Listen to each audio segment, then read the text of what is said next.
Good evening everyone. क्या करता हूँ, सारे अच्छे हैं। पहले लॉग इन कर लेते हैं। लास्ट टाइम हम लोग जीसीआर टू बी कर रहे थे, तो उसमें लगभग हमारे सारे जो है वो पॉइंट्स कवर हो गए थे। जो हमारे रह गए थे वो हम लोग डिस्कस कर लेते हैं।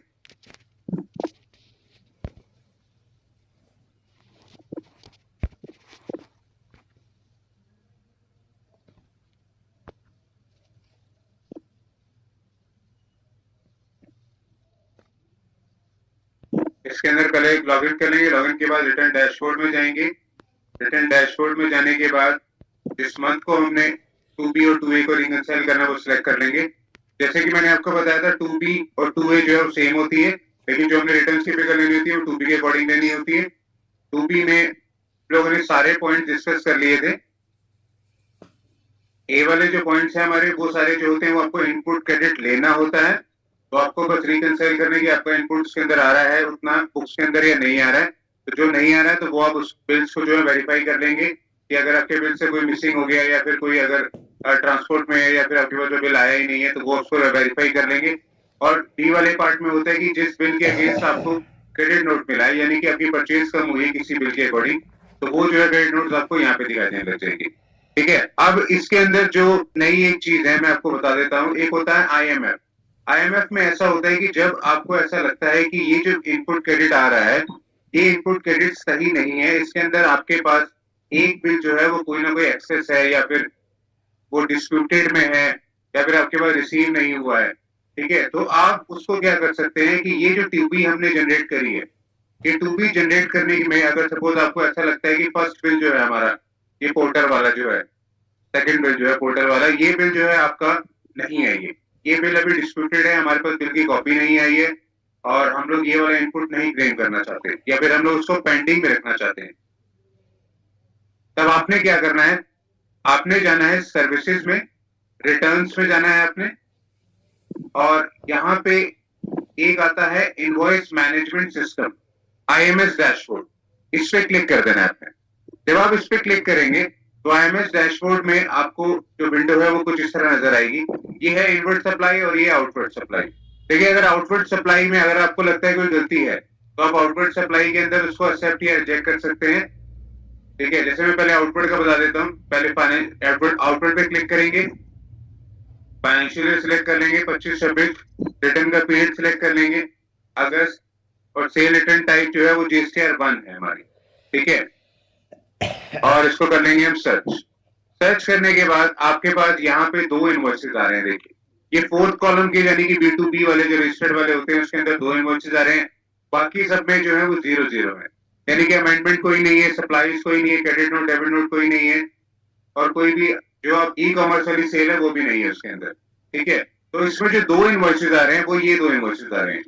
अगर आपने इसको एक्सेल में डाउनलोड करना है तो आप एक्सेल में डाउनलोड कर सकते हैं, अदरवाइज आप यहीं से क्लिक करके इसके ऊपर इस रिकॉर्ड को देख सकते हैं। तो आप इसमें देख सकते हैं कि अगस्त के महीने में आपने ये दो इनवॉइसेस जो हैं परचेज के सेल के, ये दो इनवॉइसेस फाइल किए थे। ठीक है। ये दो जब इनवॉइसेस आपने फाइल किए हैं तो इसमें सारी फिगर्स आपको दिख जाएगी, कौन सी पार्टी का नाम है, कितना टैक्सेबल वैल्यू है, कितना टैक्स उसके अंदर लगा हुआ है, और रिटर्न पीरियड उसके अंदर क्या है। अगर आपको ऐसा लगता है कि ये जो बिल आपने है वो गलत फाइल कर दिया है या फिर आप इसको पेंडिंग रखना चाहते हैं, तो यहाँ पे एक एक्शन का बटन होता है। ठीक है। ये एक्शन का जो बटन होता है, ये आप नहीं उसके अंदर उसको फाइल कर सकते। ये एक्शन के बटन का मतलब है कि जो पार्टी है वो उसके अगेंस्ट एक्शन लेगी।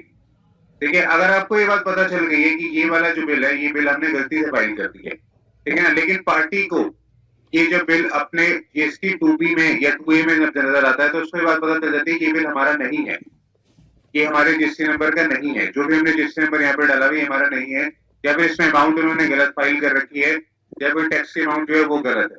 तो वो क्या करेगी, वो इसके अंदर जो है यहाँ पे एक्शन का बटन में जाके एक्सेप्ट, रिजेक्ट या पेंडिंग कोई भी एक्शन जो है वो उसके अंदर वो बटन को क्लिक कर सकती है, जिससे कि आपको वो एक्शन का जो बटन है यहाँ पे वो आपको दिख जाएगा। अब यहाँ पे जब हमने फाइलिंग करी है तो पार्टी ने कोई एक्शन नहीं लिया, इट मीन यानी कि सारे के सारे बिल जो है वो सही है। ठीक है। हमने जो फाइलिंग करी है जीसीआर 1 की, उन्होंने कोई एक्शन नहीं लिया, तो इट मीन सारे के सारे जो बिल्स हैं वो सही है इसके अंदर। ठीक है। तो ये था हमारा आउटवर्ड सप्लाई वाला। अगर कोई गलत होगा तो आपको एक्शन के अंदर दिख जाएगा। अब हम आते हैं इनवर्ट वाले में, बैक कर लेंगे हम। इनवर्ट सप्लाई में है, इनवर्ट सप्लाई में हम क्लिक कर लेंगे, इसको व्यू करेंगे।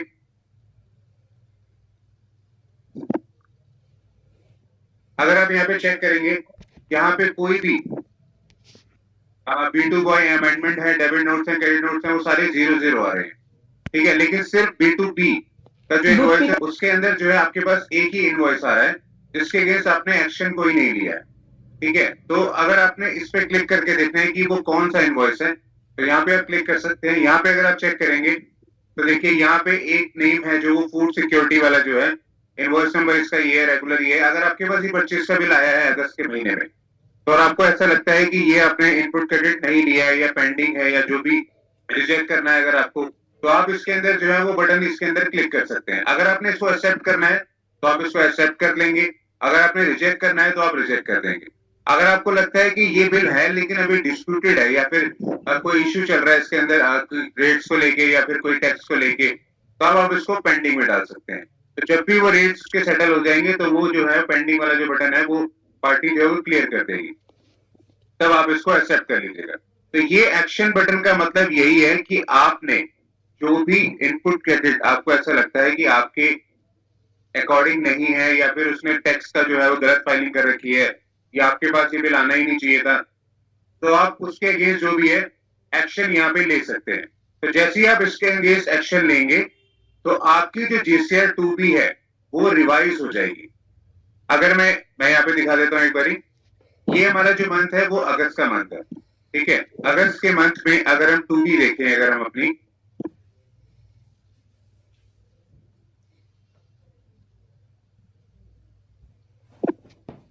तो यहाँ 2B में ये बिल हमारा शो होना चाहिए, फूड एंड सिक्योरिटी वाला। अगर हम इसकी डेट देखें, ये है 11 सितंबर, लेकिन ये हमें दिख रहा है अगस्त के महीने। एक मिनट चेक करना पड़ेगा, बार रुकिए, हमने अगस्त करेक्ट किया।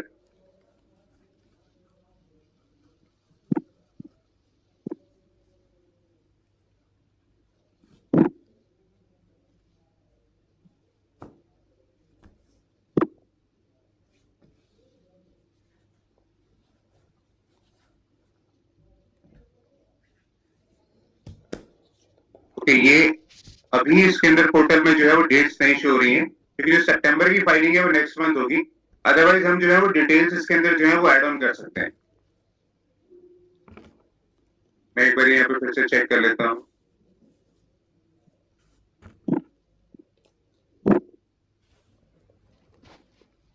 ओके, ये जो हमारा IMS डैशबोर्ड इस बार आ रहा है ये अगस्त का नहीं आ रहा है, ये सितंबर का आ रहा है, ठीक है ना। ये सितंबर का IMS डैशबोर्ड है, तो इसलिए इसमें इनवर्ट सप्लाईज में जो सितंबर के बिल दिखाई दे रहे हैं, ठीक है ना। तो सितंबर के बिल दिखाई देने का मतलब ये है कि अगस्त जो है वो तो आपका फाइल हो चुका है। अगर हम यहाँ पे चेक करें, अगस्त की जो हमारी फाइलिंग है वो हो चुकी है, तो यानी कि अगस्त की जब हमने फाइलिंग करी थी तो हमारी GCR 2B जो है वो जनरेट हो गई थी ऑटोमेटिकली।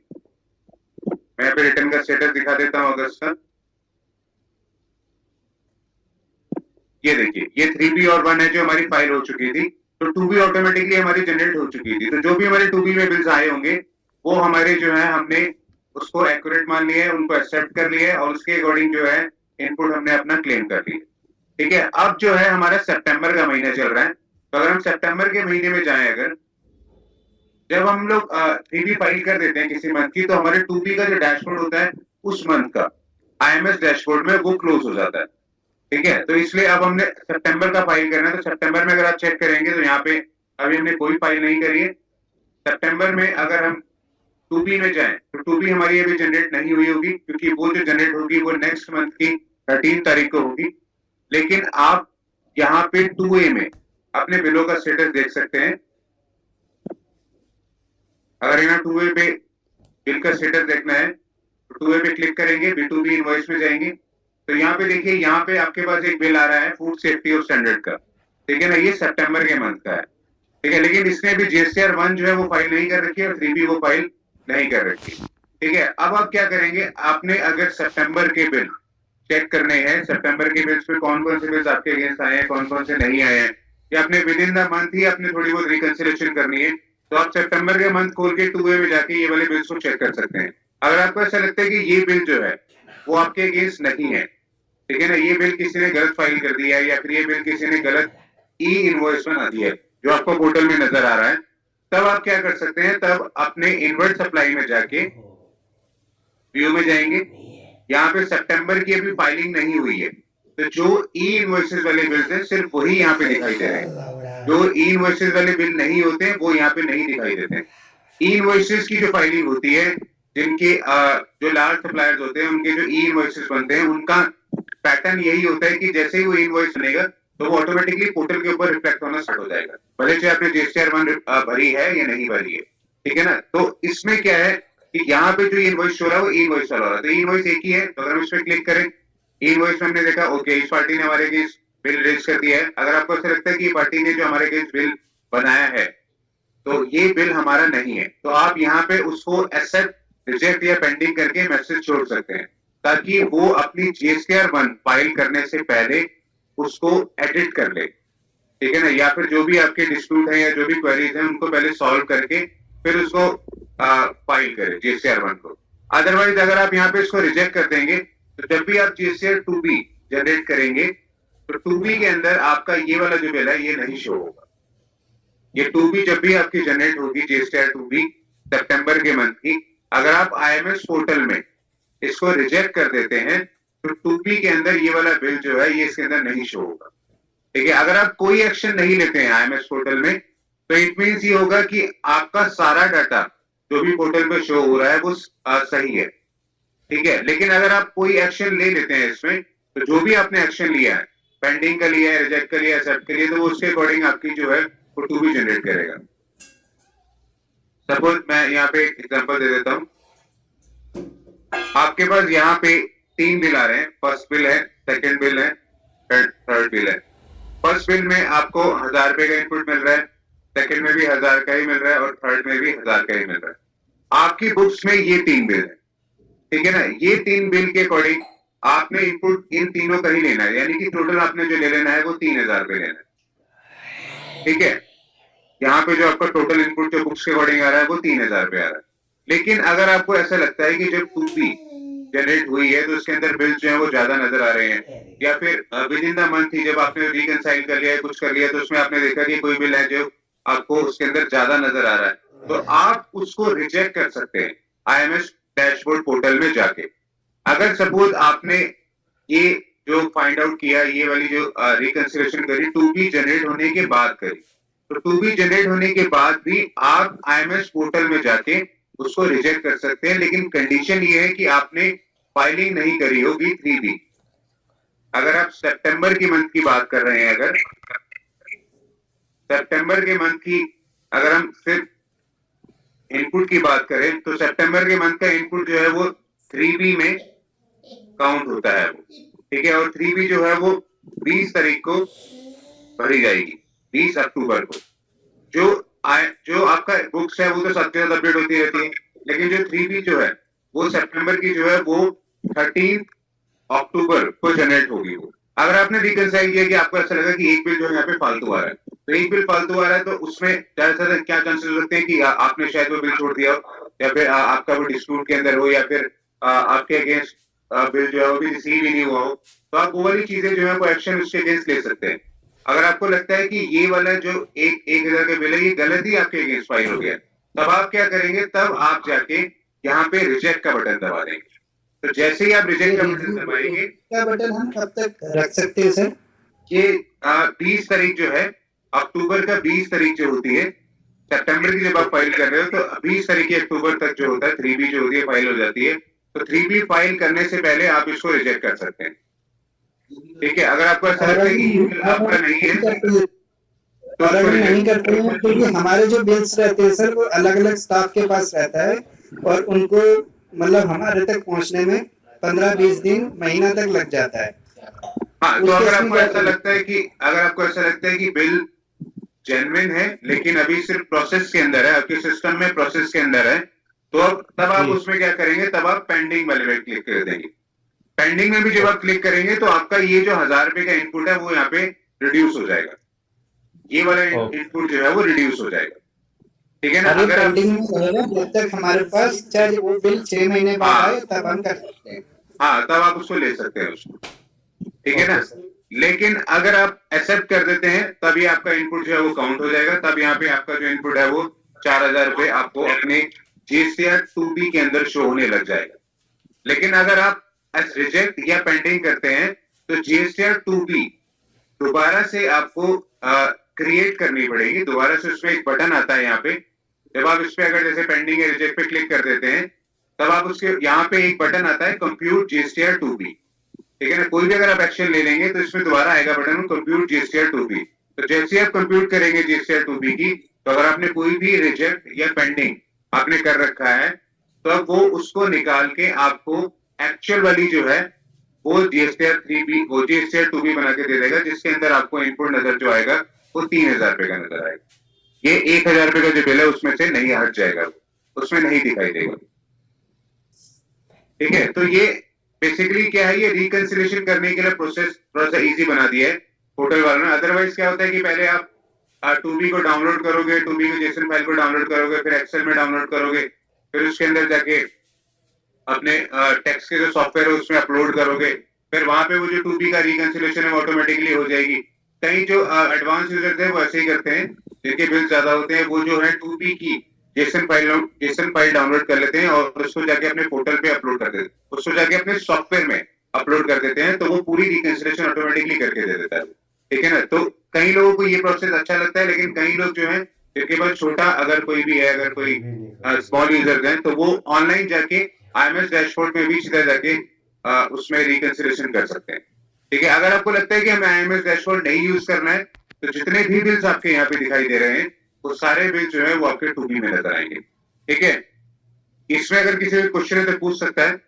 देखिए इसमें सारे होंगे, अमेंडमेंट है, डेबिट नोट्स है, क्रेडिट नोट्स है, इनवॉइस है, किसी ने आपके अगेंस्ट क्रेडिट नोट डाला हुआ है, किसी ने आपके अगेंस्ट डेबिट नोट डाला हुआ है, तो सारी चीजें जो है आपको नजर आने लग जाएंगी इसके अंदर, ठीक है। लेकिन अगर आपको ऐसा लगता है कि ये बिल आपका नहीं है, तब आप उसको रिजेक्ट या पेंडिंग का बटन दबा के उसको हटा सकते हैं 2B के लिए।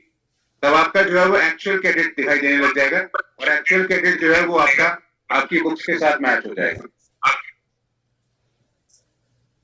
ठीक है। इसमें किसी ने क्वेश्चन तो पूछ सकता है। और सर अगर ज्यादा बिल हो तो हम कैसे डाउनलोड करेंगे फिर 2B को? अगर ज्यादा बिल है तो आप ये वाली जो है फाइल इसको डाउनलोड कर सकते हैं। सर ये फिर आईएमएस का मतलब क्या होता है?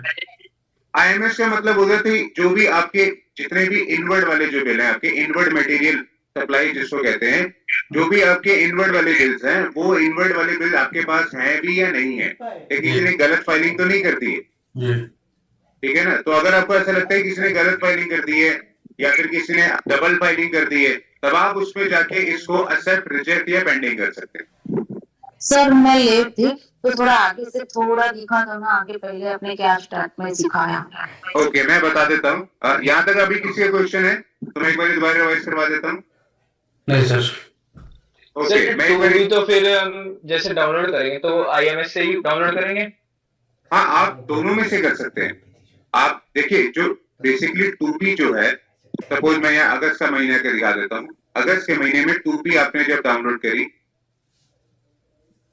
तो आपको ऐसा लगा कि यहाँ पे एक बिल जो है वो ज्यादा है, सपोज ये वाला ही बिल ज्यादा है और रिपोर्ट वाला ज्यादा है, तो जब भी आप 2B डाउनलोड करेंगे तो आपको ये वाला बिल जो है उसके अंदर नजर आएगा, ठीक है ना। और ये बिल जब यहाँ पे नजर आ रहा है तो 3B में भी इसका इफेक्ट नजर आएगा, आपको 3B में भी इसका इफेक्ट नजर आएगा। Yes sir. तो इसलिए अगर इसको हटाना है, रिमूव करना है, तब आप आईएमएस डैशबोर्ड में जाके D2B इनवॉइसेज में इसको रिजेक्ट या पेंडिंग में डाल दीजिएगा। तो रिजेक्ट और पेंडिंग में डालने के बाद ये कहेगा कि कंप्यूट जीएसटीआर, दोबारा से कहेगा कि दोबारा से एक बार D2B जो है अपना जनरेट कर लीजिए। तो जब आप वो जनरेट करेंगे दोबारा से, तो यहाँ पे ये वाला बिल हट जाएगा। यहाँ पे स्क्रीन पहले ब्लैंक हो जाएगी, लेकिन दोबारा जब जनरेट हो जाएगा तो ये वाला बिल जो है वो हट जाएगा इससे। और 3B में भी आपके पास ये वाली आइटम जो है, ये वाले जो इनपुट है वो उसमें नहीं दिखाई देगा। तो इससे क्या होगा कि आपका जो पोर्टल है और बुक्स है वो दोनों मैच हो जाएंगे। तो सर ऐसा हम करेंगे कि पेंडिंग करे या रिजेक्ट कर दे, तो फिर इसको हम पेंडिंग में से फिर बाद में कब लेंगे इसका बिल? पेंडिंग में फिर आप अगले महीने ले सकते हैं। अगर आपको लगता है कि डिस्प्यूट क्लियर हो गए तो पेंडिंग जैसे ही आप उस पर बटन दबाएंगे तो सेल्स वाला जैसे आउटपुट सप्लाई मैंने भी बताई थी, उसके अंदर जो है वहां पे उसको एक्शन के बटन में वो नजर आने लग जाएगा कि ये पार्टी ने पेंडिंग कर दिया है। तो उसमें कोई पेनल्टी थोड़ी आएगा सर? नहीं, पेनल्टी तो नहीं आएगा, टैक्स तो आपको तभी भरना पड़ेगा, जो भी आप लोगों का डिस्प्यूट होगा फिर वो आप सॉल्व कर लीजिएगा। फिर तो नेक्स्ट मंथ के हाँ। लिए हमको फिर इसको एक्शन का बटन जाके accept। करना पड़ेगा क्या? हाँ, फिर एक्सेप्ट कर लीजिएगा, नेक्स्ट मंथ में जाके एक्सेप्ट कर लीजिएगा उसको। ठीक है, मैं एक बार ही दोबारा बता देता हूँ, जीएसटीआर 2B जो होती है वो 2B इसलिए होती है हमारी कि जो भी हमारा इनपुट ड्यूरिंग द मंथ आया है, सपोज अगस्त के महीने में जो भी इनपुट हमारा ड्यूरिंग द मंथ आया है, हमारे 3B के पोर्टल में भी वही इनपुट आपको नजर आता है। ठीक है ना, तो 2B के अंदर अगर आपके 10 बिल आ रहे हैं तो 3B में भी आपके 10 बिलों के अकॉर्डिंग ही जो इनपुट है वो टोटल नजर आएगा आपको। लेकिन अगर आपके 2B में और बुक्स में कोई भी डिफरेंट है या फिर कोई भी डिफरेंस है, कुछ भी है, अगर उसमें अगर यहाँ पे 10 बिल है लेकिन आपके बुक्स के अंदर जो है वो 9 बिल है, अगर तब आप उसमें क्या कर सकते हैं, तब आप आईएमएस डैशबोर्ड में जाके 2B को रीजनरेट कर सकते हैं। आईएमएस डैशबोर्ड कहां से ओपन होता है वो मैं आपको बता देता हूं। आपने सर्विसेज में जाना है, रिटर्न्स में जाना है और इनवॉइस मैनेजमेंट सिस्टम जो ये कहते हैं, इस डैशबोर्ड में क्लिक कर लेना है। जैसे ही आप इस डैशबोर्ड में क्लिक करेंगे तो यहाँ पे 2 कॉलम्स आ रहे हैं, इनवर्ट सप्लाई और आउटवर्ड सप्लाई। देखिए, इनवर्ट और आउटवर्ड का मतलब ये है कि आउटवर्ड वाले जो आपने फाइल करे थे, अगर किसी ने कोई एक्शन लिया है तो वो आपको यहाँ पे दिखाई दे जाएगा। अगर सपोज हम लोग यहाँ पे क्लिक करें, यहाँ पे 25-26 का सिलेक्ट करें, अगर अगस्त के महीने का हम सिलेक्ट करें जीएसटीआर 1, तो हमने यहाँ पे 2 बिल्स फाइल कर रखे हैं। ये देखिए, ये 2 बिल्स के अगेंस्ट अगर कोई एक्शन मिला है हमें, तो आपको यहाँ पे वो एक्शन के बटन में वो पेंडिंग, रिजेक्ट या एक्सेप्ट करके नजर आ जाएगा। ठीक है ना, अगर नो एक्शन आ रहा है तो इट मींस पार्टी को मतलब कोई उसमें प्रॉब्लम नहीं है, पार्टी ने वो ले लिया है। ठीक है, लेकिन अगर पार्टी को कोई प्रॉब्लम है, रिजेक्ट करा है, पेंडिंग करा है, तो वो एक्शन के अंदर स्टेटस के अंदर आपको जो है वो आपको यहाँ पे नजर आ जाएगा कि पेंडिंग किया है या एक्सेप्ट किया है या रिजेक्ट किया है। ठीक है, तो ये था आपके वाले तो इसी तरह आप भी दूसरों के लिए भी आप ये वाली चीजें कर सकते हैं। जिन्होंने आपके अगेंस्ट फाइलिंग करी है, आपके परचेज के बिलों के अगेंस्ट अपने रिटर्न्स भरी है, वो आपको किस में नजर आएगी, वो आपको इनवर्ट सप्लाई में नजर आएगी।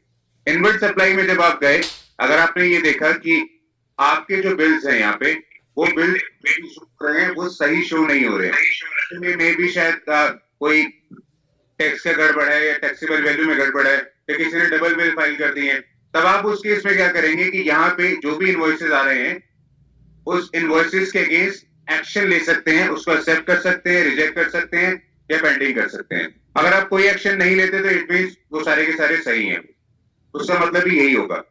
आप B2B इनवॉइसेस में जाएंगे, तब आप यहाँ पे चेक करेंगे, ओके हमारे पास ये एक बिल आ रहा है, ये बिल अगर आपको ऐसा लगता है कि ये बिल आपका नहीं है, ये बिल आपके अगेंस्ट नहीं आना चाहिए था, या फिर ये बिल किसी और पार्टी के अगेंस्ट आना चाहिए था, या फिर इसके अंदर टैक्सेबल अमाउंट जो है वो गलत आ रही है, टैक्स की अमाउंट जो है वो गलत आ रही है, तो आप इसको यहाँ पे एक्सेप्ट, रिजेक्ट, पेंडिंग, इन तीनों में से कोई भी ऑप्शन जो है वो चूज कर सकते हैं। अगर आपको ऐसा लगता है कि ये बिल ठीक है लेकिन अमाउंट में कुछ फर्क है, तो आप पेंडिंग कर सकते हैं।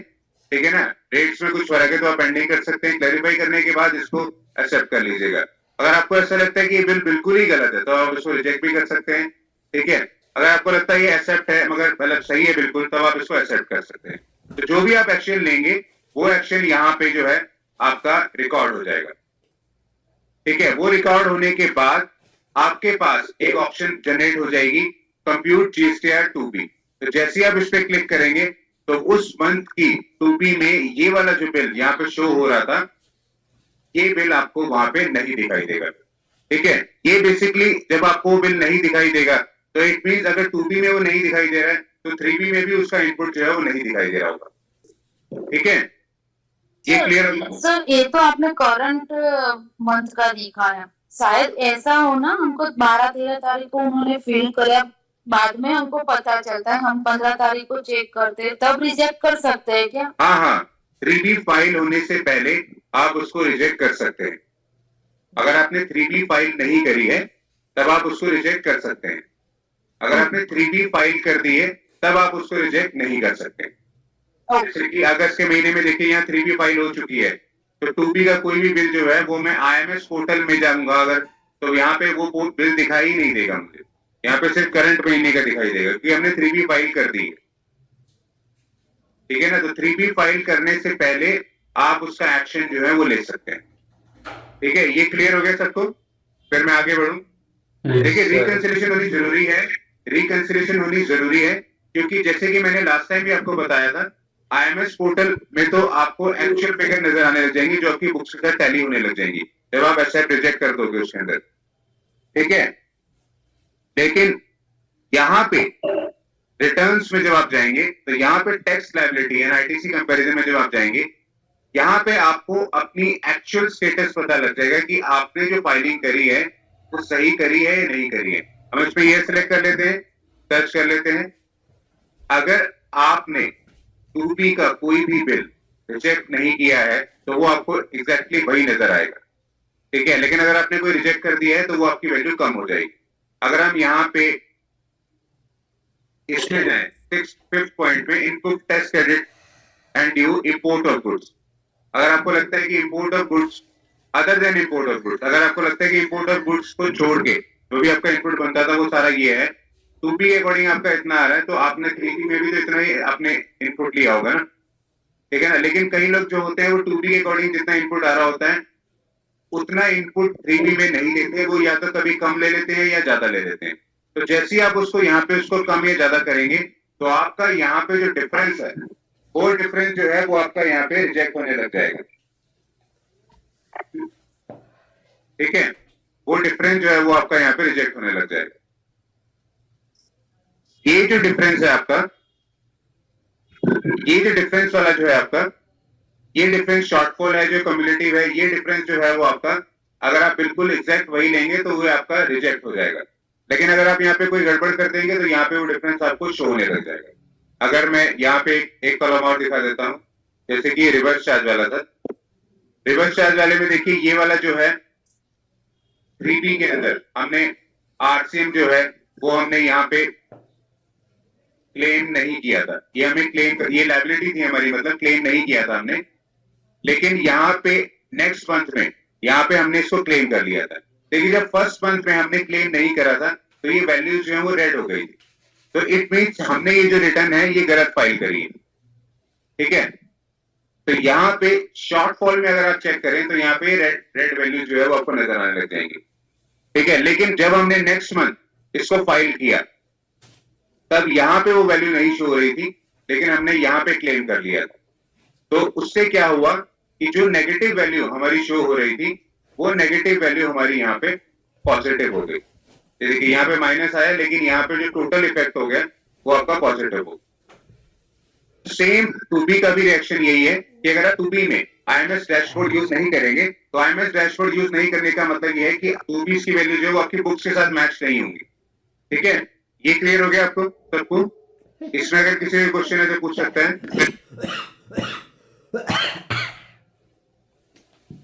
ओके, फिर ये अगर किसी कोई क्वेश्चन नहीं है तो फिर मैं अब आगे चलता हूं।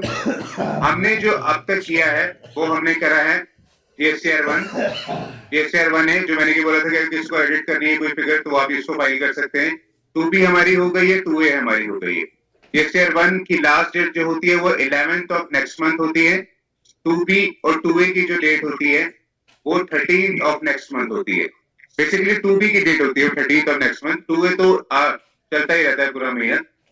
लेकिन हमें जो 3B फाइल करनी है वो जो GSTR 1 में जो फाइल करा है, हाँ जी सर, जैसे हम अगर आईटीसी रिवर्स या क्लेम ना करें तब भी हमारा डिफरेंस सही नहीं आएगा, मतलब? हाँ, अगर आप देखिए 2B के अंदर आपका कोई भी जो बैलेंस है वो ज्यादा नजर आ रहा है, जैसे कि मैंने यहाँ पे बताया 2B में आपका 4,000 रुपए बैलेंस नजर आ रहा है, आप जो क्लेम कर रहे हैं वो 3,000 क्लेम कर रहे हैं। Yes sir. ठीक है ना, आपने आईएमएस डैशबोर्ड नहीं यूज किया, ठीक है ना, आपने आईएमएस डैशबोर्ड नहीं यूज किया तो इट मींस चारों के चारों जो बिल्स हैं वो आपके पास आ गए, ठीक है ना। तो जब भी आप टैक्स लायबिलिटी वाला चार्ट देखेंगे तो उसके अंदर आपको -1,000 आईटीसी वाले कॉलम में नजर आने लग जाएगा। आपने अपनी बुक्स में उसको सही ले रखा है, पोर्टल पे वो गलत आया हुआ है, ठीक है ना, लेकिन वो जो डिफरेंस है वो आपको वहां पे नजर आने लग जाएगा रेड कलर में। तो इससे बढ़िया है कि वो डिफरेंस ना दिखे वहां पे या उसमें कोई कंफ्यूजन ना रहे, तो इसलिए आप पहले ही आईएमएस डैशबोर्ड को यूज करके उसको रिजेक्ट या पेंडिंग कर सकते हैं। तो जैसे ही रिजेक्ट या पेंडिंग करेंगे तब ये वैल्यू 4,000 नहीं नजर आएगी, तब ये वैल्यू जो है वो 3,000 नजर आएगी। जीएसटीआर 2B के अंदर, तब आपकी ये जो रेड वाला डैश है वो 0 हो जाएगा वहां। ठीक है, इन बेसिकली इसका पर्पस ये है कि जब आप जीएसटीआर 1 फाइल कर देते हैं तो आपकी लायबिलिटी यहाँ पे जीएसटीआर 3B में आ जाएगी उतनी। जब जीएसटीआर 2B को भी आप एक्सेप्ट कर लेते हैं या फिर कोई एक्शन नहीं लेते हैं तो जितने 2B में वैल्यूज आ रही है वो आपकी यहाँ पे नजर आ जाएंगी। तो आपको जब भी 3B का टैक्स भरना है तो आपने इसमें से इस है और तब आप 3B का टैक्स भरेंगे। सपोज अगर आप यहाँ पे आपका 2000 रुपए की लायबिलिटी निकल रही है और आपका इनपुट 1000 रुपए का, तो जो भी आप टैक्स भरेंगे वो 2000 नहीं भरेंगे, वो टैक्स जो है तब आप 2000 माइनस 1000 यानी कि 1000 रुपए यहाँ पे जो बनेगा वो आप भरेंगे। ठीक है, तो अब हम आते हैं 3B के ऊपर। 3B पे हम क्लिक कर लेते हैं। 3B की जो लास्ट डेट होती है वो 20th ऑफ नेक्स्ट मंथ होती है, यानी कि अगर हमने सितंबर की अगर हम चेक कर रहे हैं तो सितंबर की हमारी जो होगी 3B भरने की लास्ट डेट वो होगी 20 अक्टूबर 2025। अगर हमने अगस्त की चेक कर रहे हैं तो देखिए अगस्त में यहाँ पे जो लास्ट डेट आती है वो आती है 20 सितंबर 2025, यानी कि नेक्स्ट मंथ की 20 तारीख तक आपने अपनी 3B जो है वो फाइल कर लेनी। ठीक है, अब 3B को फाइल करने के लिए यहाँ पे जो फिगर्स हैं, जो भी चीजें हैं वो आपको डबल चेक कर लेनी है, क्योंकि यहाँ पे कुछ फिगर जो है वो ऑटोमेटिकली इसके अंदर क्रिएटेड होती हैं, आपको कुछ करने की जरूरत नहीं होती, बस आपको फाइल करने का बटन दबाना होता है। ठीक है, या फिर अगर आपका टैक्स बनना है तो आपको टैक्स पेड करके फिर आपको उसको आगे क्लियर करना होता है। अगर आपको ऐसा लगता है कि कुछ गड़बड़ है तब आप उसको एडिट या कुछ भी कर सकते हैं।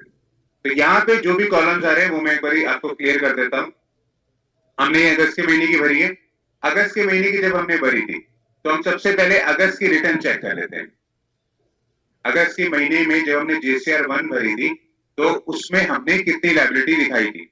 अगस्त के महीने में गए, जीएसटीआर 1 में गए, हम जीएसटीआर 1 में व्यू समरी में गए, हम व्यू समरी में देखिए फर्स्ट कॉलम में आपका 59,000 का टैक्स आ रहा है। अगर हम और आगे चलें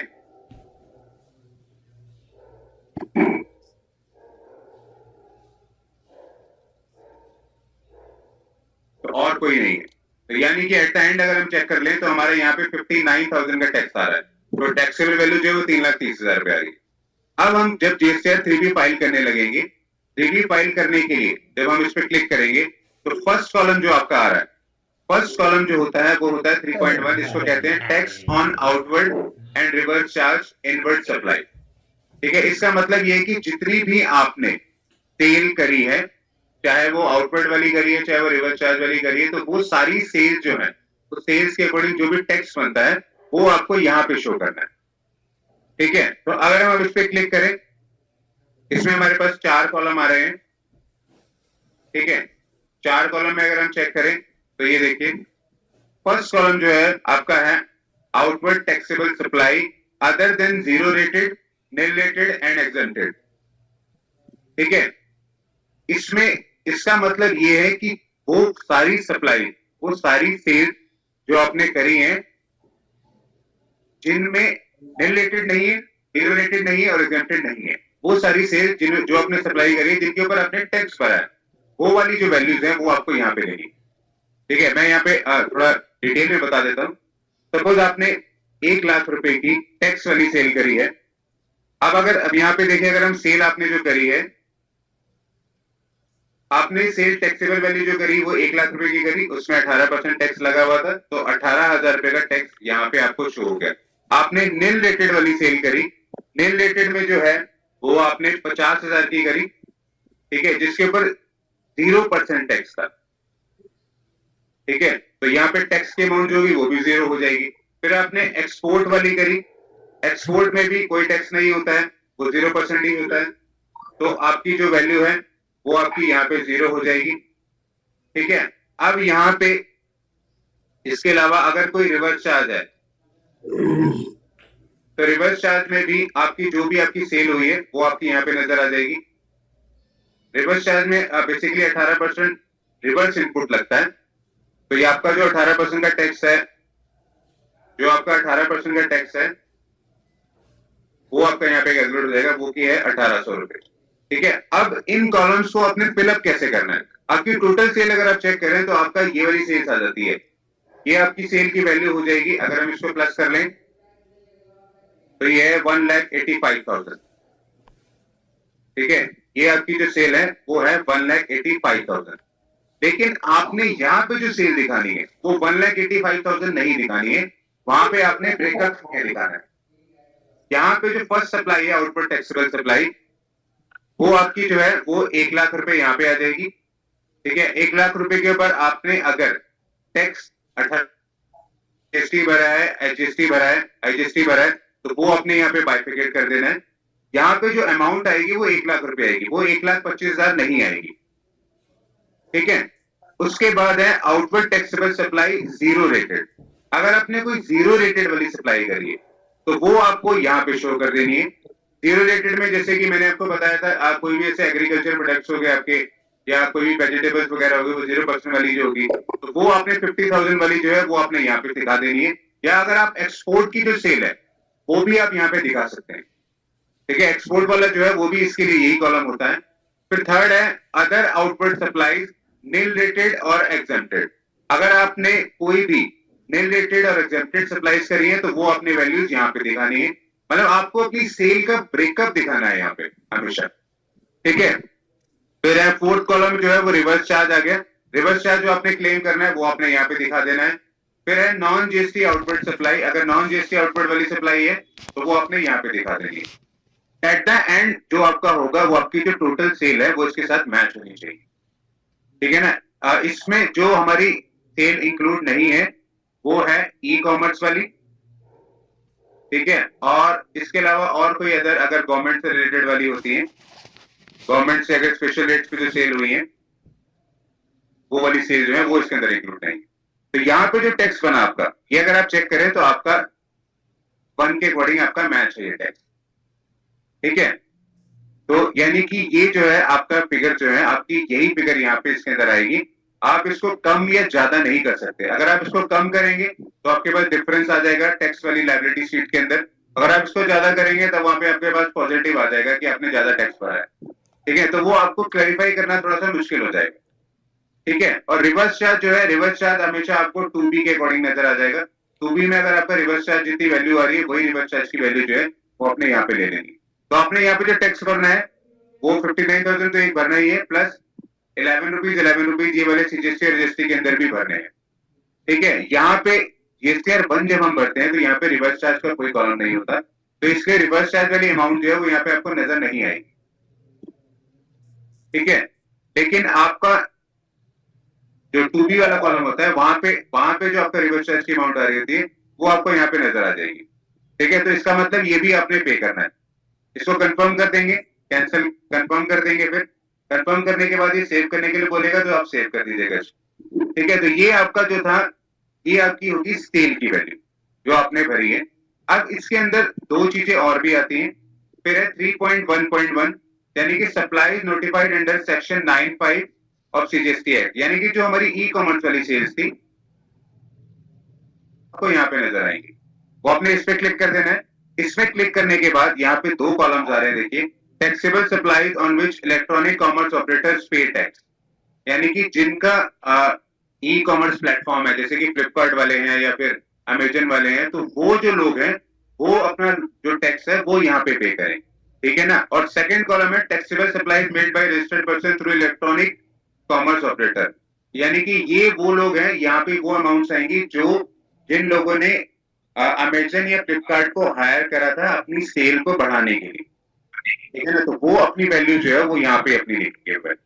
सपोज आपने कोई भी टैक्सेबल सेल नहीं करी, ठीक है, आपने जो भी सेल करी वो ई कॉमर्स के थ्रू करी, तो ई कॉमर्स की जो सेल है वो आपकी यहाँ पे शुरू होगी। ठीक है, जैसे जोमेटो वाले जो होते हैं, जोमेटो वाले में क्या होता है कि जो आपने जो 5% टैक्स भरना है वो 5% टैक्स जो आपका जोमेटो वाले होते हैं वो भर देते हैं। तो उसके अंदर क्या होता है, आपने सिर्फ यहाँ पे वैल्यू दिखानी है। आपने ई कॉमर्स जो भी इतनी की है वो वैल्यू यहाँ पे आपने दिखानी है। आपने कोई टैक्स कलेक्ट नहीं करा होगा, आपने सिर्फ जो भी है अमाउंट कलेक्ट करी है, जो भी आपने सामान ई कॉमर्स के थ्रू बेचा है, तो वो अमाउंट्स के ऊपर आपने टैक्स तो आपको नहीं मिला, तो वो टैक्स की अमाउंट अगर आपको नहीं मिली है तो आपने सिर्फ वो अमाउंट यहाँ पे दिखा देनी 3B के अंदर। ठीक है, देखिए ये थोड़ा सा कॉम्प्लिकेटेड लगेगा, लेकिन मैं सिर्फ सिंपल वे में अगर मैं बताऊं तो जो अमेजन फ्लिपकार्ट है वो ये वाला कॉलम यूज करते हैं, जो अमेजन फ्लिपकार्ट नहीं है लेकिन ई कॉमर्स प्लेटफॉर्म यूज कर रहे हैं तो वो ये वाला कॉलम यूज, ठीक है। इसके बाद हम नेक्स्ट कॉलम में आ जाते हैं 3.2 के अंदर, वो है inter state supplies. Inter state supplies यानी कि वो वाली सप्लाईज जो आपने किसी पार्टी को, जैसे अनरजिस्टर्ड पार्टी होगी जो उनको आपने कोई सामान बेचा है, या फिर कोई गवर्नमेंट रेट्स पे जो है वो वाला सामान बेचा है, या फिर कोई यूआईएन होल्डर्स हो गए थे उनको सामान बेचा है, तो वो सारी जो चीजें हैं वो आपने यहाँ पे मेंशन करनी है। तो जब भी आप सेल अपनी बनाते हैं तो सेल के बिल्स जो होते हैं उनकी बाइफिकेशन जरूर बना लेनी है आपने। अगर आप उनकी बाइफिकेशन नहीं बनाएंगे तो आपके लिए यहाँ पे इन कॉलम्स में भरने में दिक्कत आ जाएगी, या फिर आप उसको डबल काउंट कर लेंगे, ठीक है। देखिए फर्स्ट जो है कॉलम वो है supply made to unregistered person. देखिए supply made to unregistered person का मतलब ये हो गया कि जो भी सप्लाईज आपने विदाउट जीएसटी नंबर वालों को बेची है आउटसाइड द स्टेट, ठीक है, जिनके पास जीएसटी नंबर नहीं है आउटसाइड द स्टेट में, और आपने उनको सेल करी है, तो वो वाली जो सेल्स है वो आपने यहां पे दिखानी, ठीक है। सेकेंड कॉलम जो है फिर है supply made to composition taxable person. अगर कोई भी सप्लाई आपने किसी कंपोजिशन वाले नंबर या फिर कंपोजिशन वाले जो जीएसटी नंबर है उसको सेल करी है, तो वो सप्लाई जो है वो आपने यहां पे दिखानी, ठीक है। कंपोजिशन में क्या होता है कि बेसिकली कंपोजिशन में जब हम किसी को सप्लाई करते हैं तो हमें बड़े स्पेशल रेट पे उनको बेचना पड़ता है, तो स्पेशल रेट के अकॉर्डिंग उनको इनपुट भी नहीं मिलता है उसको, ठीक है ना। तो वो अगर जो सप्लाईज है वो अपने हमेशा अलग काउंट कर लेनी है, जैसे हम रिलेटेड काउंट करते हुए जीरो रेटेड काउंट करते हो, एक्सपोर्ट काउंट करते हो अलग, तो वैसे ही कंपोजिशन वाली जो है वो भी यहाँ पे अलग अलग जो होगी वो काउंट हो जाएगी। वो वाली अगर सप्लाई किसी को करी तो वो वैल्यूज आपने यहाँ पे दिखा देनी है। फिर थर्ड है supply made to UIN holders. अगर कोई गवर्नमेंट से रिलेटेड प्रोजेक्ट्स हैं स्पेशल रेट्स पे मिले हुए तो वो आपने यहाँ पे दिखा देना, ठीक है। ये बेसिकली ये वाले जो कॉलम्स है ये 80% केसेस में नहीं यूज होते हैं, सिर्फ 20% केसेस में ही यूज होते हैं। सर सेज जो तुझे आता है, सेज कोई कंपनी जी। सेज होती है ना, जीएसटी नंबर तो होता है वर्ण, लेकिन वहाँ टैक्स नहीं लगता है ना सेज में। हाँ, तो वो अगर सेज वाली जो अगर कोई भी है वो गवर्नमेंट से रिलेटेड अगर प्रोजेक्ट है उनके उसके अकॉर्डिंग है, या स्पेशल जो भी उनको डिस्काउंट मिला है, तो वो सारी जो है वो आपने यहाँ पे दिखा देगी supply made to UIN holders के अंदर, ठीक है। बेसिकली ये वो चीजें हैं कि जो आपको मतलब जो भी आपके पर्सन जो भी आपकी सेल्स कर रहे हैं, जो लोगों को जिन लोगों के पास जीएसटी नंबर नहीं है, या जिन लोगों के पास कंपोजिशन में नंबर है, या जिन लोगों के पास स्पेशल रेट्स में नंबर है, तो वो वाली जो सेल्स है वो आपने यहाँ पे बतानी है, ठीक है। यहाँ पे नॉर्मल टैक्स रेट नहीं लगेगा, ठीक है। ये थे हमारे 3 कॉलम सेल्स वाले। इन तीनों में अगर किसी को क्वेश्चन है तो पूछ सकता है अभी। सर ये यूआईएन होल्डर कौन से वाला है? देखिए जो यूआईएन होल्डर मतलब जो हो गए कि जिनके जैसे गवर्नमेंट प्रोजेक्ट्स होते हैं उनको स्पेशली रेट्स मिलते हैं, या फिर उनको कभी टैक्स जो है उनमें छूट मिल जाती है, तो ये जो चीजें होती हैं वो वाले जो प्रोजेक्ट्स होते हैं उन प्रोजेक्ट्स को जो है उसके अंदर वो काउंट कर लेते हैं। वो सेल जो है वो आपको यहाँ पे मेंशन करनी होगी। अगर आप 3.1 के अंदर अगर आप आउटवर्ड सप्लाईज में अगर यहाँ पे इसको दिखाएंगे तो आपका रेट और टैक्सेबल वैल्यू जो है वो मैच नहीं करेगी, ठीक है ना, वो आपकी मैच नहीं करेगी ना, इसलिए उसके लिए अलग कॉलम दिया गया है। सर इसमें सर टोटल इनवर्ट मतलब टोटल टैक्सेबल अमाउंट ही दिखाना है ना, उसका तो टैक्स तो होगा ही नहीं ना। हाँ, उसका टैक्स नहीं, इसमें आप इसकी बात कर रहे हैं उसकी बात कर रहे हैं उस वाला? नहीं, वो यूआईएन वाला सेज मैंने बोला। हाँ, अगर आपने कोई भी रेट दिया जाए 1% दिया है 2% दिया है तो वो वैल्यू उसके अंदर आएगी।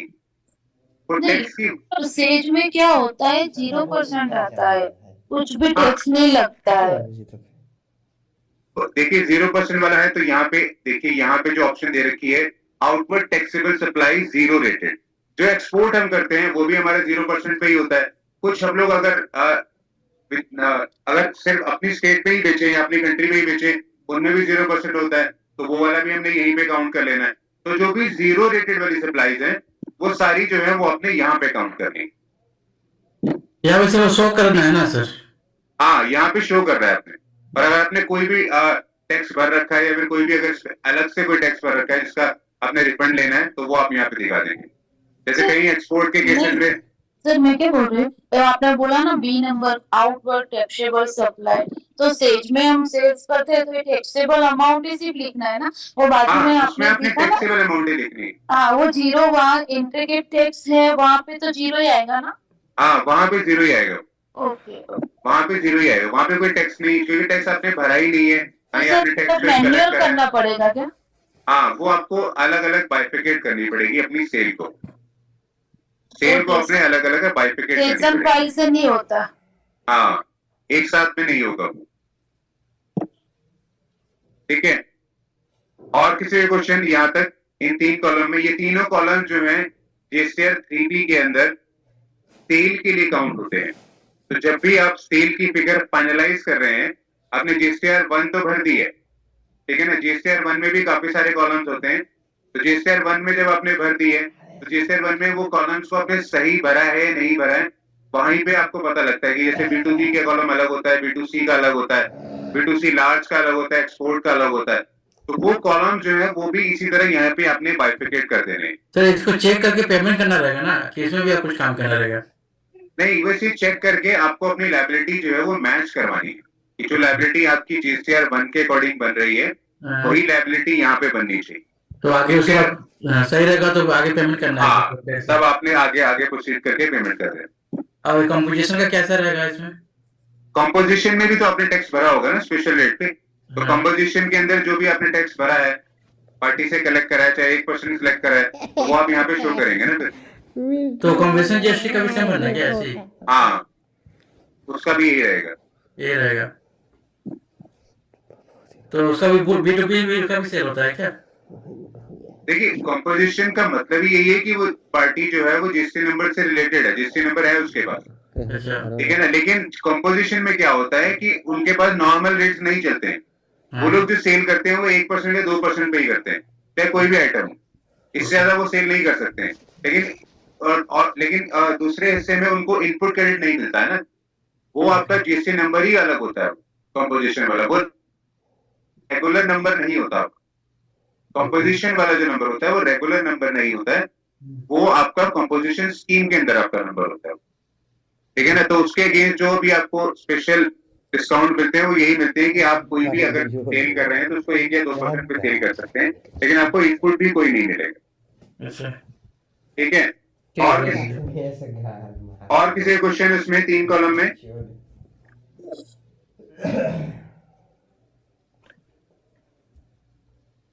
अगर उसमें नहीं है क्वेश्चन तो फिर मैं आगे करवा देता हूँ, क्योंकि आगे जो इनपुट वाला पॉइंट आ रहा है वो थोड़ा सा अब कॉम्प्लिकेटेड होने वाला है।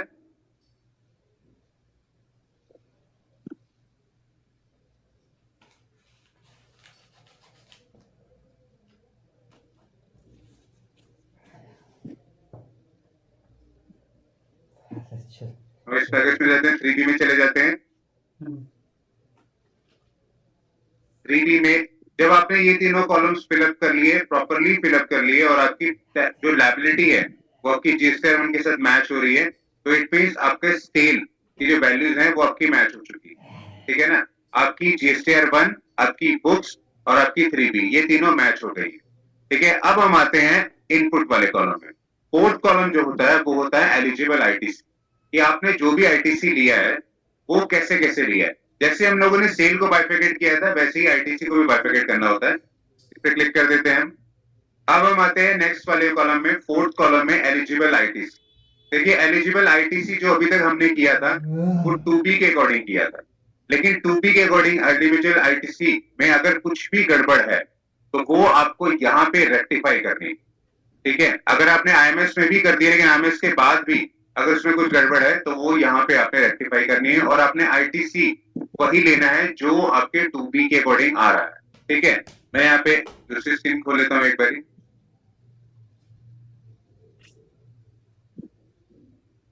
वो हमारा अगस्त का महीना था, अगस्त के महीने की हम 2B ओपन कर लेते हैं।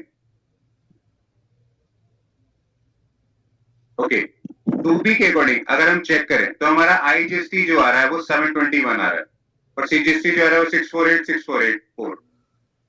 तो अगर हम यहाँ पे चेक करें ऑल अदर आईटीसी, इसके अंदर ये दिखाई दे रहा है। फिर हमारा रिवर्स चार्ज जो है वो 11 ये नजर आ रहा है, तो रिवर्स चार्ज में 11 नजर आ रहा है, और इम्पोर्ट ऑफ गुड जो है वो 127, तो वो यहाँ पे नजर आ रहा है। ये कॉलम्स में आपको बता देता हूँ। फर्स्ट वाला जो है ए, आईटीसी अवेलेबल। ये आईटीसी अवेलेबल जो है, इसका मतलब ये है कि जो भी आईटीसी आपको मिलते हैं किसी भी तरह से, चाहे वो आपको रेगुलर बेसिस पे मिलते हैं, चाहे वो इम्पोर्ट से मिलते हैं, चाहे वो रिवर्स चार्ज से मिलते हैं, चाहे वो आईएसडी से मिलते हैं, तो वो सारे जो है वो आपको यहाँ पे बताने। ठीक है, फर्स्ट कॉलम जो है वो है इम्पोर्ट ऑफ गुड्स। अगर इम्पोर्ट ऑफ गुड्स से आपको कोई भी आईटीसी मिला है तो वो आपने यहाँ पे रिफ्लेक्ट कर दे रहे हैं। कोई भी गुड्स आप जब क्लियर करवाते हैं तो कस्टम ड्यूटी वहां पे जो लगती है, डॉक चार्जेस वगैरह जो लगते हैं, उसका जो इनपुट होता है वो आपको इम्पोर्ट गुड्स में मिल जाता है, तो वो वाले जो इनपुट है वो आपको यहाँ पे दिखा देना है। फिर है इम्पोर्ट ऑफ सर्विसेज। अगर आपने कोई भी सर्विसेज हायर करी है बाहरली कंट्री से, तो उनके ऊपर भी अगर कोई टैक्स लगा है या फिर कोई भी आपने ड्यूटी पे करी है या डॉक चार्जेस वगैरह दिए हैं, तो वो आपने यहाँ पे इनपुट दिखा देना है। वो बेसिकली आईजीएसटी, वो सीजीएसटी नहीं लगता है। नहीं, ये आपके टूबी के अकॉर्डिंग ऑटो फिल आता है। मैं आपको ये कह रहा हूँ, ये टूबी है। हाँ, अगर इसमें आपका ये मैच नहीं हो रहा है तो आपको इसको टूबी को रेक्टिफाई कर लेना है आईएमएस डैशबोर्ड से। ठीक है ना?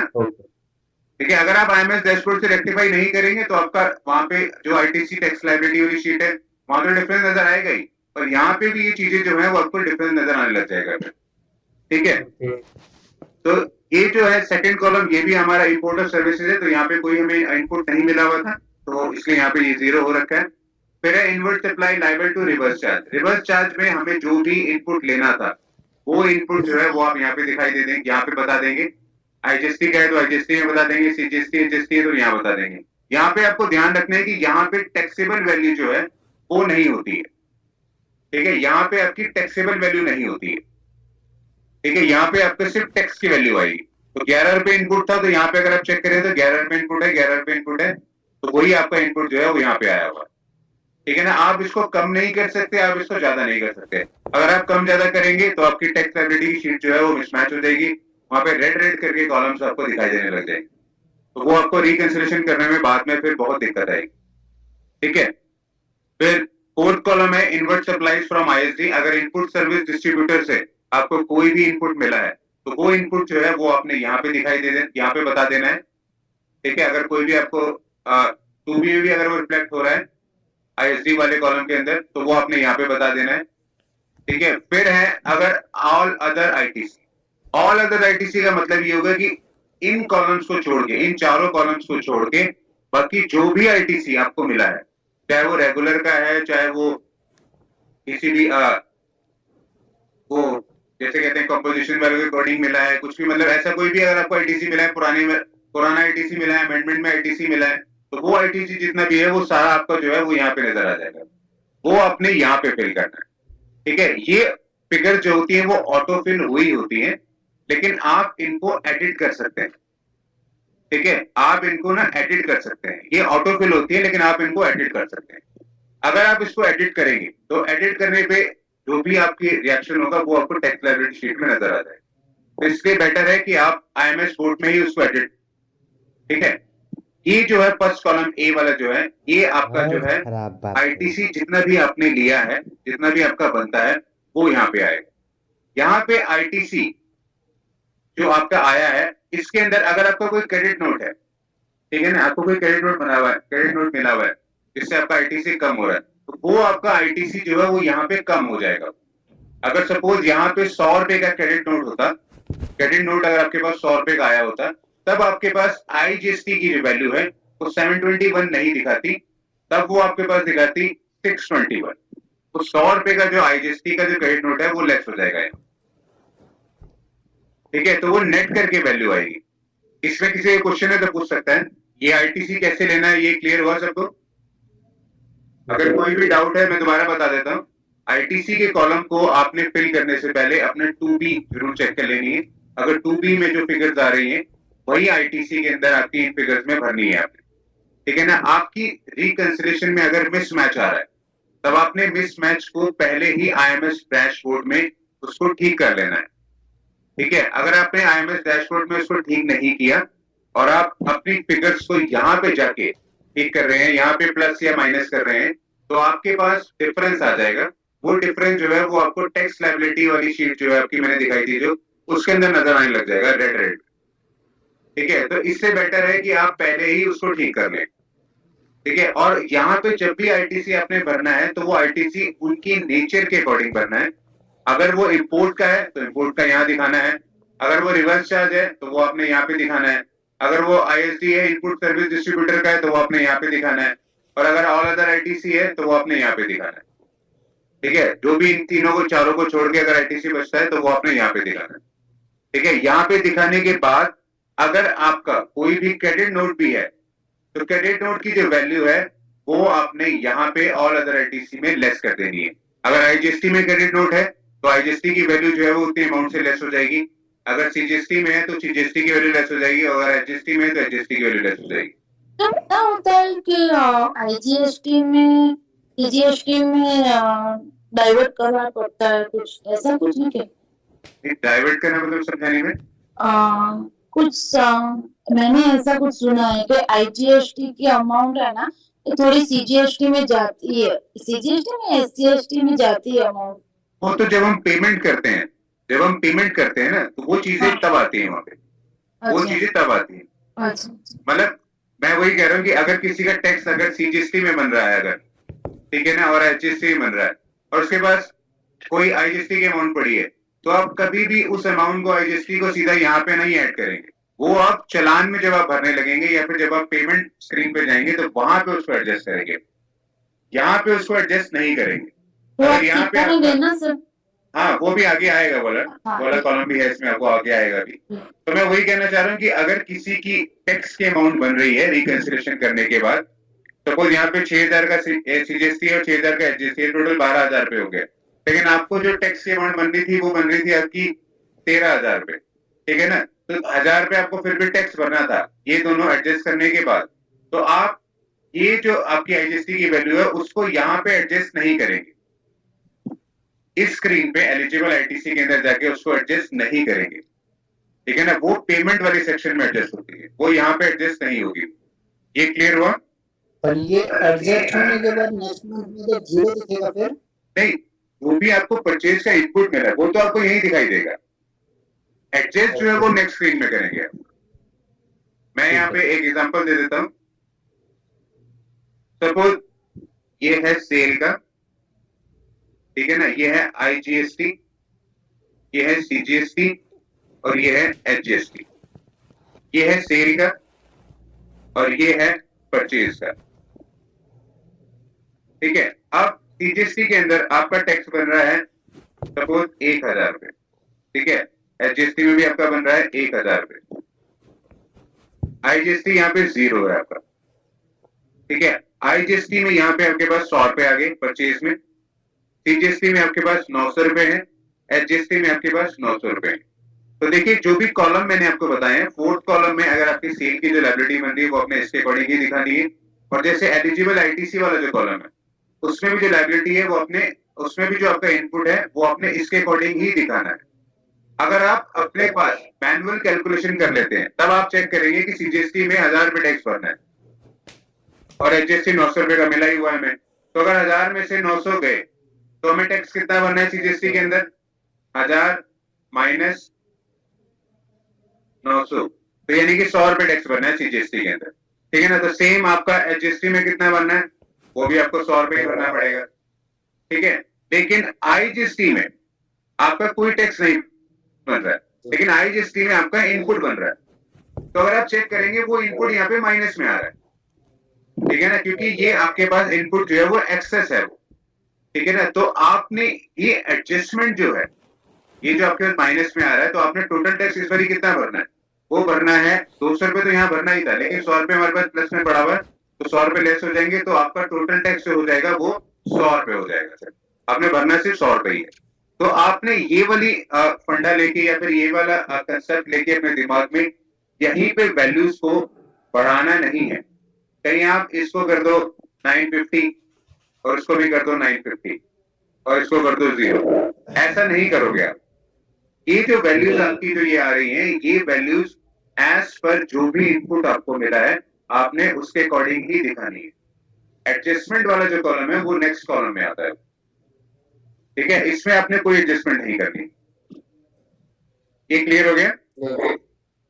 अगर जितना आज मैंने कराया यहाँ तक अगर किसी को क्वेश्चन है तो पूछ सकता है। इसमें जो ये दो कॉलम थे ये थोड़े से बहुत टफ कॉलम है, मैं इसको अभी इसमें कंप्लीट नहीं कर पाऊंगा, तो ये मैं नेक्स्ट क्लास में बताऊंगा। तो यहाँ तक अगर किसी का भी कोई क्वेश्चन है तो वो पूछ सकता है।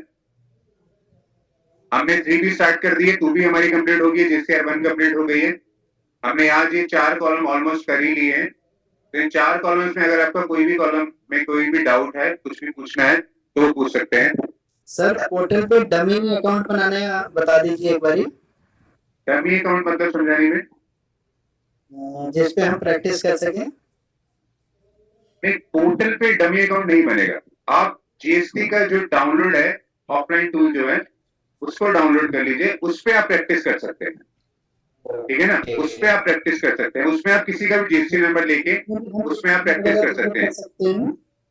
हाँ जी, उसमें भी हम बिल वगैरह भी डाल सकते हैं ना? हाँ, उसमें बिल्स वगैरह, इनवॉइस नंबर, एक्सपोर्ट के इनवॉइस, सारी चीजें जो है उसके अंदर आप डाल सकते हैं।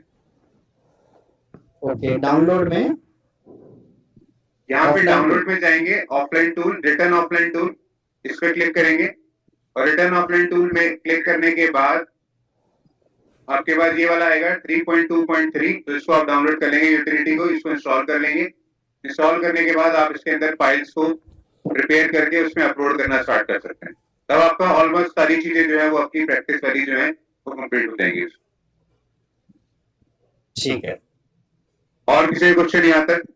सर ये जो एलिजिबल आईटीसी में इनपुट मिला है, ये परचेज वाला ही तो मिला है इनपुट? हाँ, ये परचेज वाला ही मिला है। 2B के थ्रू करा था।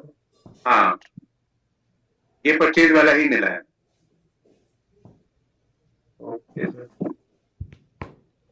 तो आपको मैं वही कह रहा हूँ, आपको रिकंसिडरेशन करनी जरूरी है, लेकिन इसमें एक नया पार्ट और है जो इन 2 कॉलम्स में आने वाला है। अगर आपने IMS डैशबोर्ड को एडिट कर भी दिया, ठीक है ना, और आपने अपना IMS डैशबोर्ड को एडिट करने के बाद जो यहाँ पे फिगर आ रही है आपकी बुक के साथ मैच भी हो गई, ठीक है ना, तो वो फिगर्स मैच होने के बाद भी आप ये वाला इनपुट क्लेम नहीं कर सकते। उसमें भी कुछ कंडीशन आ जाती है, वो कंडीशन जो है वो इसके अंदर आएंगी, तो वो मैं नेक्स्ट क्लास में बताऊंगा। यहां तक किसी को क्वेश्चन है तो पूछ सकते हैं। हमने 1 कर ली है, 2B कर ली है, 2A कर ली है हमने, और 3B भी हमारी ऑलमोस्ट 50% के आसपास हो चुकी है। सर 2A तो 2B की अमेंडमेंट्स ही थे। 2A में जो लोग लेट फाइलिंग करते हैं वो बिल्स में आपको शो हो जाएंगे, लेकिन 2B में जो within the date filing करते हैं, यानी कि डेट से पहले फाइलिंग करते हैं, वो वाले ही सिर्फ बिल्स शो होते हैं। ठीक है, ओके, फिर एवरीवन लगता है सबको समझ में आ गया है।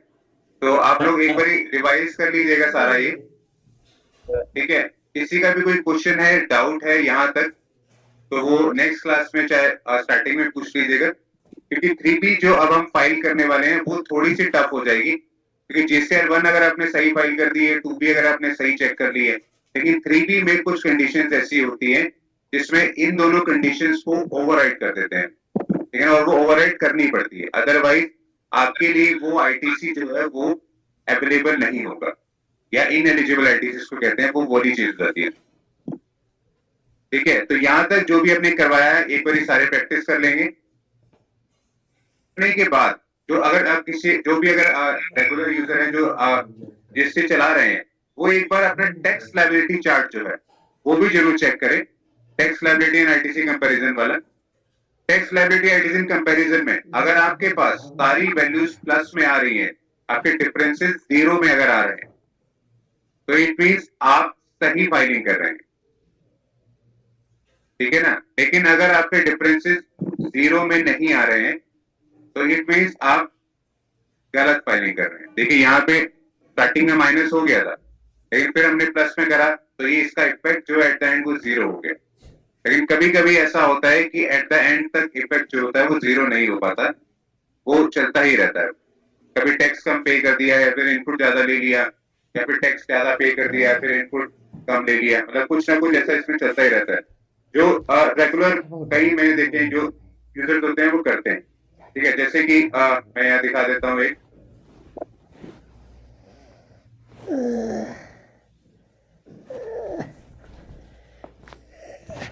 सर अब जो 22 तारीख के बाद से बिल कटेंगे वो तो नए रेट के हिसाब से कटेंगे। हाँ, वो नए रेट के हिसाब से कटेंगे।